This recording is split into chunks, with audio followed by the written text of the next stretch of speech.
Let's try to dig deeper to understanding the gatekeeper. And a quote that I love is from a book that I've read, The 7 Habits of Highly Effective People.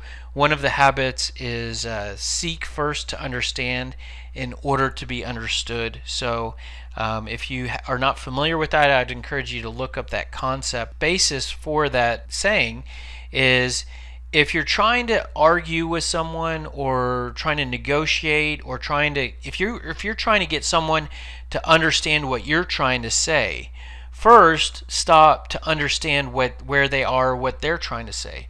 So it's understand someone else in order to get them to understand you.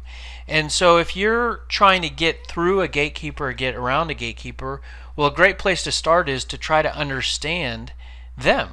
And so there's another quote here that to not judge someone until you've walked in their shoes.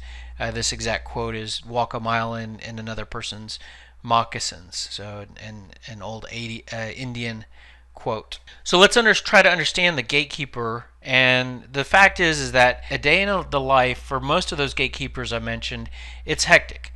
A lot of calls coming in, a lot of requests. A lot of those calls are salespeople. So not only are you calling in, you got to keep in mind that there's a lot of other salespeople, direct competitors of yours, and salespeople that sell something completely different, calling in and trying to deal with the gatekeeper. So you got to remember that you're not the only one calling and trying to get through to the person that you're trying to reach. The other thing to keep in mind is that being a gatekeeper, it might not be the most completely satisfying job. Maybe it is to some people, and executive assistants actually, they can be extremely well paid and very sophisticated jobs. Don't let me decrease that. But there's probably not a lot of people that when they're a young child they say, I want to be a front desk receptionist when I grow up.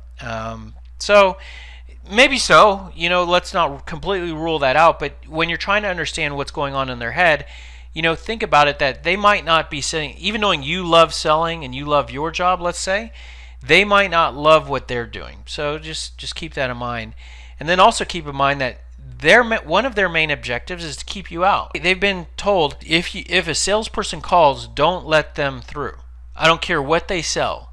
And you have to think that that's what they've been told. Let's say you sell ink cartridges, and that company uses ink cartridges, and that company purchases ink cartridges from time to time. That company is unhappy with their current vendor. They still don't want an ink cartridge salesperson to get through and to talk to them. You got to assume they're at the mindset of, I want the gatekeeper to keep ink cartridge salespeople out, and when I want to change ink cartridge vendors, I'm going to call them. It's just something to keep in mind. It might be a little depressing to think that, but we will give you tactics to get around that so that you can connect and communicate what you have to offer to the person.